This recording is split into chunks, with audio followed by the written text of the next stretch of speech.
So I want to introduce someone who I recently met, that we've been in touch by email for a couple of weeks.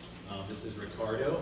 And Ricardo, I just heard him describe his job as someone who travels the world. So Ricardo is an explorer, a traveler, an adventurer, and a filmmaker. One of his recent films is called Pedal South. It's about him riding his bike from Alaska to Argentina. So not a short trip, a 2-year-long trip. So he's going to talk to you a little bit more about that, about mentoring, about learning to love the pain, and some other really wonderful things. So really excited to have him here, and I'm going to pass the mic over to him, and look forward to hearing from him. Thank you. Thanks so much for having me. If I speak without a microphone, can you guys hear me? Yeah. Yeah? You guys hear me over there? Cool. I'm just going to not use this. Cool. So my name is Ricardo Palomares, and I'm an explorer, filmmaker, speaker, and mentor. So when I'm not doing some crazy thing around the world and filming it, I work with individuals and organizations to help them clarify their purpose, achieve their goals, and love every step of the way. So like he said, my last project was called Pedal South. So from the top of the world to the bottom of the world, I spent the last 2 years leading a team of storytellers cycling across the Americas. Our goal was to make a documentary to give a perspective of how people in the Americas live today. And I'm going to show you a quick little short. I hope it has subtitles, so I hope you guys can see over there. So this is like a rock cut. Don't talk about it. So.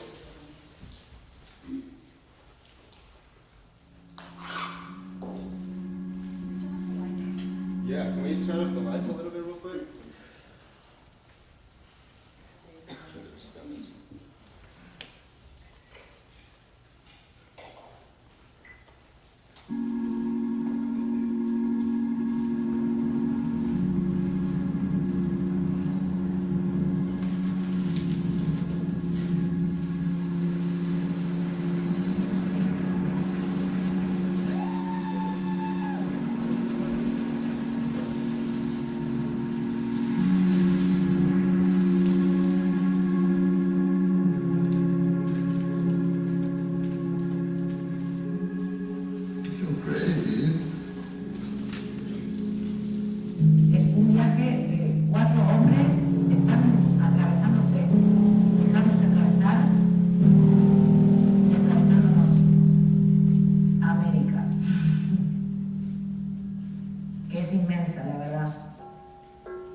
Mejor viaje posible. Creo que es el que han hecho. Si pudiese elegir qué quiero ver América.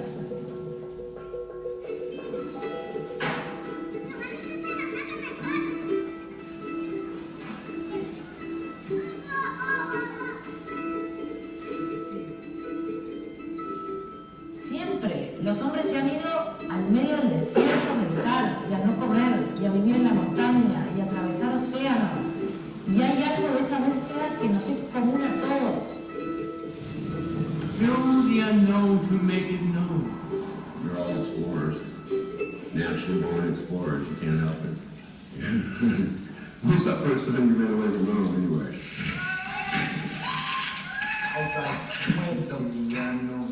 All these girls I know, everybody think they can do what we can do. No, they can't do it. We got the beat done with it, but the beat of the south of the world, real physics was crazy. So that's us. That's my team and I.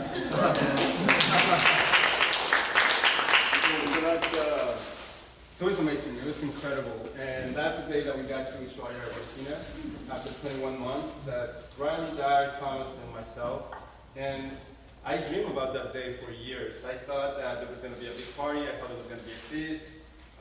Friends and family like holding signs, and I thought there was going to be media. And when we got there was no one but us. It was the four of us on our bicycles, and that was it.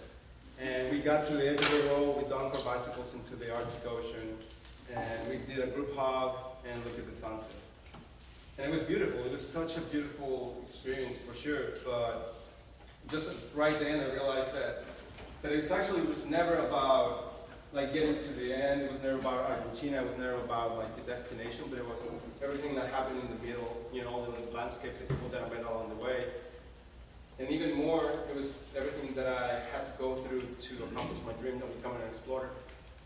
so as long as I can remember, I've been dreaming to be an explorer. That's me when I was a kid. And so as long as I can remember, my dream has been to become an explorer. And so I'm going to tell you the story of how I went from being, growing up in Mexico poor to becoming an explorer and doing what I love around the world. And that is through mentorship. And I'm just going to share with you 3 different people that they were there when I needed it the most to shape the way I think, to shape my life, and that to inspire me and push me to become what I wanted to become over time. And so I want to just remind you and thank you and honor your work that you're doing right now, because it's way more powerful than what you think. And you're going to impact people in ways that you don't even know. And if you can impact people by constant consistency, or you can impact people with one sentence. And so this is just for you. I just want to thank you, and this is just to share how mentorship changed my life. Now, when I was a kid, I just knew that I wanted to travel around the world, and my dream was to go see places. That was it. And my dad was a really big fan of National Geographic magazines. When my parents separated, we struggled a lot financially. We couldn't afford to pay for electricity, for water, sometimes for food.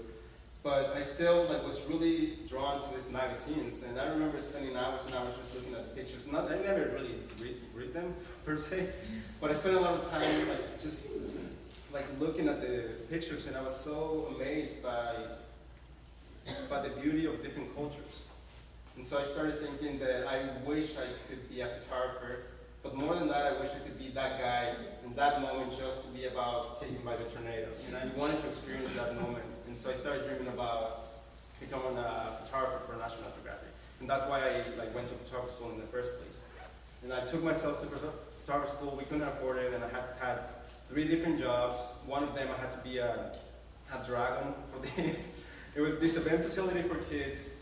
And I had to put a dragon costume at the beginning of the parties, and just say hi to kids all the time. And they hated it. They hated that thing.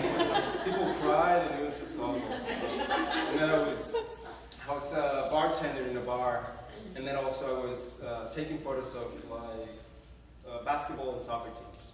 And so I put myself through photography school, and then just before I finished photography school, my aunt calls me.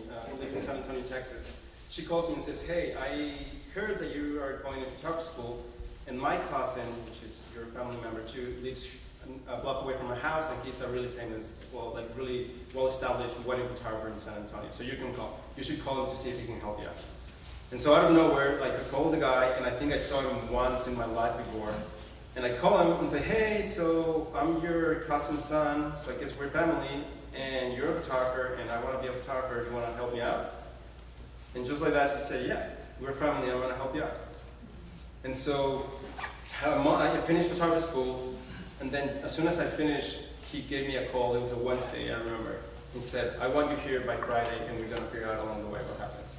And that's why I left home. I left my family, my country, everything I knew, and I just grabbed a backpack with a couple of pair of clothes, and I moved to San Antonio, Texas. And so this person that knew nothing about me, his name is Winfield Little, that's him, took me in because first of all, because he thinks that you should take care of family, and second, because he thought it was the right thing to do, because I seek mentorship. And so for 2 years, he devoted 2 years of his life to me, and I was his project for 2 years. And it was intense. It was like a really intense boot camp, because he was a pilot in the Marines at some point. He has a major in economics, and he comes from a family of business people where they make a business and sell it, make another business and sell it. So he's a really smart, focused, structured individual, and I was none of them. None of that thing. And so when I moved with him, I lived with him, and he made me work 16 hours a day for Monday to Sunday for a couple of years. And I hated him for a long time. I hated the guy so much for a long time, because he would tell me that everything that I did was wrong. He would even criticize the way I walked. and that even if I was going late to school and I just eat something real quick and I ran out the door, and if I didn't wash the dishes, I would come later at night to find my bed full of dishes, dirty dishes. Just let me know that I was to do the right thing, And so time passed by. I was there for 2 years. And so after a long day, we would sit down at the table like around 12, like around midnight, and he would get to cook. He loves to cook, and we would drink some wine, and he would like teach me philosophy, history, values, economics, how to make money, how to make business. He taught me how to garden a little bit, he taught me how to cook a little bit. He just was shaping me constantly. And time passed by, then one day he just said that it was time to move on and that I needed to spread my wings, and so he kicked me out, which he thought it was the best thing to do, which it was. And then so later I started some businesses thanks to his knowledge, and later I moved to Austin to go to film school. And what I realized about him was that, because a lot of people tell me, okay, so did your mentor taught you how to accomplish my dreams? And it's like, no, my mentor taught me how to become a man, and my mentor taught me how to get done with everything I wanted. You know, like he empowered me to pursue anything that I wanted to do. And he gave me values, he gave me purpose, he gave me focus, because I felt like I had a lot of energy, and he just focused that entire energy. He helped me focus on what I wanted. And he helped me believe in myself, because he believed in me whenever I didn't believe in myself. And he saw potential in me whenever I didn't see potential in myself. And he stuck to it for a long period of time. So it really has taken me years to kind of understand how much he did for me. You know, it's literally some of the lessons that he taught me. It took me 10 years to understand. You know, it took me until I was like leading a team, till I was the mentor of someone else. I understood some of the things that he taught me. But till this day, like, that is the biggest act of love that anybody has done in my life. Just like the devotion to mentor me, the devotion to make me better. And it is really powerful. And so I moved to Austin, Texas, and I went to film school, and I figured out they didn't want to let me in because of my status, like visa status, which I didn't care, and I figured out a way, a loophole. And on top of that, I went for free, so take that.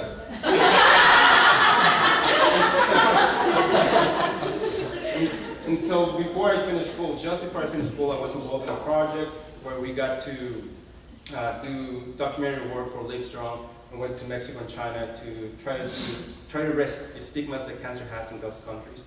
And in order to be a part of the project and also finish school, I had to invest a lot of time and a lot of effort. So I knew that if I wanted to finish school and be a part of the project, the kind of like the consequences was that I was going to have to be broke and homeless at the end. And so sure enough, I finished school, I finished the project, and I was broke and homeless. And I pushed myself so hard and I didn't take myself at all for a long time, that then my gallbladder gave out and I had to have gallbladder surgery. And then on top of that, I got a pinched nerve in my back. So then I'm broke, homeless, I'm recuperating from surgery, and I can't even walk at that point. Now that was when I started thinking about like the importance of like taking care of oneself, you know, first to accomplish what you want. And I realized that I needed to take some time off away from everything that I knew. And so I sold a couple of things that I had left, which was my motorcycle and my car, I think. And I gave away most of the clothes, and I went to Spain to do the Camino de Santiago. And I thought that was the best way that I could heal physically, more than anything, also mentally. So I went without even barely able to walk. I walked from border to sea, the entire country of Spain. And after that, I decided I needed to take some time off still to just be myself away from anything.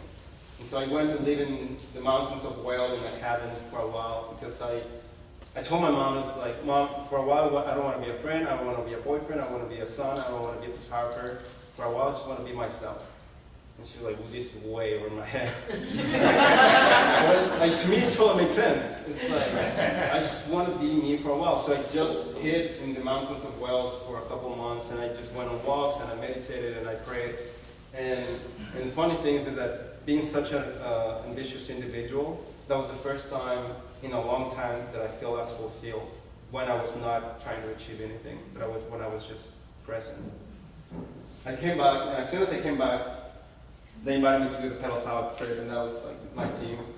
And they invited me to get the trip and start pre-production. And 6 months before we have to leave for the trip, I get another pinched nerve in my back. But this time it's way worse. This time it's so bad that I can't even walk for weeks, and it's so bad that I can't sleep because of the pain. And that broke me, not only physically, but broke me mentally, because like I know that pinched nerve is not a big deal for some people, but for me it has, because it has been my Achilles heel for a really long time.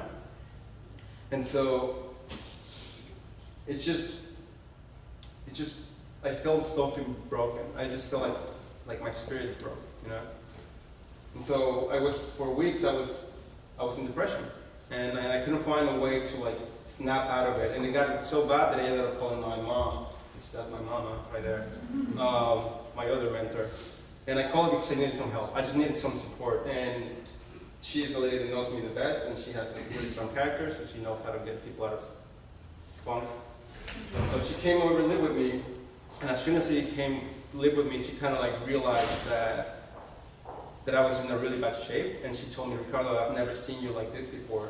It seems like you gave up. And I was like, well, I did. And I don't know how to get out of it. Like time passed by, I started feeling better physically, but it didn't really matter because I was still broken mentally. And I know a couple of weeks passed by, and one day, just kind of like recurring to more extreme measurements, my mom came over and said, Ricardo, my son is not a coward. So you're not going to tell me that a fucking back pain is going to knock you down. And just like that, just snap out of it.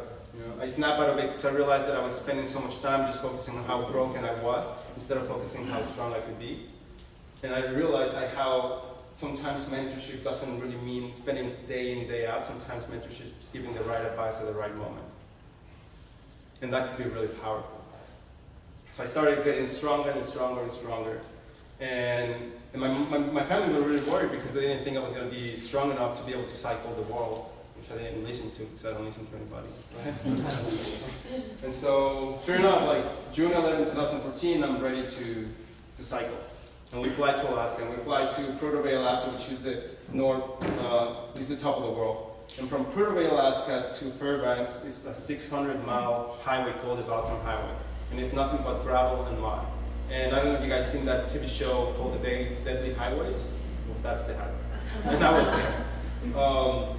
And so we arrived to the edge of the world, to the top of the world. We dumped our bicycles into the Arctic Ocean, and we set out on a journey. We start cycling, and now that highway, there's no buildings, there's no people, there's no stores, so you have to carry food worth of 2 weeks worth of food. And so we start cycling. And we start cycling, and 5 days into the trip, in the middle of nowhere, Alaska, we run out of fuel. And so we only had ramen and PB&J sandwiches. And so we were stuck in the middle of nowhere, Alaska, with nothing to eat but dry ramen and 2 PB&J sandwiches a day. And just to give you a perspective, like a week before, we were living in Austin, in the city. We were sleeping in a bed, eating sufficient food. We were maybe working out an hour a day. And a week later, we were stuck in the middle of nowhere, Alaska, sleeping in a tent, cycling 8 to 10 hour days, eating nothing but dry ramen and 2 PB&J sandwiches a day. And on top of that, it's the summer in Alaska, so the sun does not set. So it looks right now for weeks. So it's just like a really long night. Really long. And so we go through a couple of days of like really intense hunger, and we're hungry all the time. And one day out of nowhere, we see a sign that says Happy Valley Camp. And we see a building, and we rush into a building, it's a cafeteria. And we open the door, we go to the kitchen, and we find Marcy. And she's beautiful, she's kind, she's lovely. She gave us food, she gave us something to drink, she gave us snacks. And she tells us her life story, which is fascinating. But I noticed something really interesting about Marcy is that she seems really happy. She seems really content. And I haven't met that many people in my life that look that happy with their lives today. And I haven't met that many people in my life that they seem just present and content. And I know for me, because I'm so ambitious, that I always think that happiness is going to be one step ahead. That once I accomplish something, I'm going to be happy. Once I get something, I'm going to be happy. I feel like I'm constantly chasing for happiness. And so I go to Marcy and tell her, hey, Marcy, it seems that you have the solution to my problem. Would you mind telling me what it is? And she looks at me with that beautiful smile, and she said that you need to learn to love the pain. She said that I needed to learn to love the ugly. you need to learn to love the pain because that is where your love is needed the most. And so that's what I did. For the next 21 months, when I was cold, when I was hungry, when I almost had a mental breakdown, when we got robbed, when I almost got attacked by a bear, when we slept in the dirt, every time that there was a lot of pain, I told myself that I needed to love that moment because my love was needed the most. Yeah. Why? Because within pain, there's a potential for change, for growth, for compassion. Within pain, there's a potential for self-discovery. And knowing yourself and conquering yourself is the biggest battle you can win in your life. And so I know, like, mentorship can be such a lonely place because I've been mentored for a long time. And you need to learn to love that struggle because it's part of the process. It's a part that's going to help you grow because part of mentorship is not only teaching people, but learning. And you have to learn to love that pain. So we continue our journey, and this is the time when he stole our food. Literally, my friend was in the bicycle, and there's his bag open with food, and he just came, grabbed it, and said next to him, just eat the food. This is us chasing whales off the coast of Mexico. This is us bog betting somewhere in South America. Sleeping in the dirt one more time. That's me up the coast of Panama. That's a shaman in Ecuador. She told us that she needed to clean the energy that we picked up along the way. So that's me, and she just grabbed this bouquet of flowers that started hitting the shit out of me. Yeah. But to be fair, she said that I had the best energy. So that's, we were in the desert in Peru, and in the middle of the desert, we found a water park. And so we thought, holy shit. So we go to the water park, and there's no one but the people that work in the water park. And as soon as we realized that, we kind of like look at each other, like, should we get naked? And so he's naked, and we just put more water into that photo, but he's naked. That's us in Machu Picchu. That's us in El Nino hit when we were in Peru, so we constantly had these massive sandstorms. That's in a beautiful waterfall in Chile. That's my birthday in Patagonia, so they made me a piñata. And we were like in the piñata, and they wrote a song for me and sang it in the fire. That's us in the glacier in Patagonia. That's us climbing in Patagonia, like crossing to Argentina. And that was the day that we were probably like 2 weeks away from the finish line. And so we had this beautiful moment at that time where we kind of talking about like, I can't believe we're actually going to do this. And I can't believe we're actually going to accomplish what we set out to do. And that's when we got to the end of the world. And one of the main things that I learned about the people that mentored me along the way, that shaped the way I think and that helped me in my struggles, was that they all cared. And caring for someone will change your life. And the cool thing about caring is that there's not a specific way to care for someone. If you care for your friends, family, boyfriend, whatever, you know how to care for someone. The cool thing about caring is that you don't even have to open your mouth to care about someone. You can just show them that you care. And so, yeah, I hated my mentor, I hated Win for a long time, but I never questioned that he cared for me. My mom was there, and I never questioned that he cared for me, even though he just told me really intense that I was being kind of not strong enough. If you care for someone, it doesn't really matter how hard the struggle, if you mess up some days, if you don't show up one day, but if you constantly show that you care, you will change someone's life. And so I just want to finish with that thought of thanking you for being mentored, thanking you for what you do. You're making way more impact than what you think, and just constant care for people.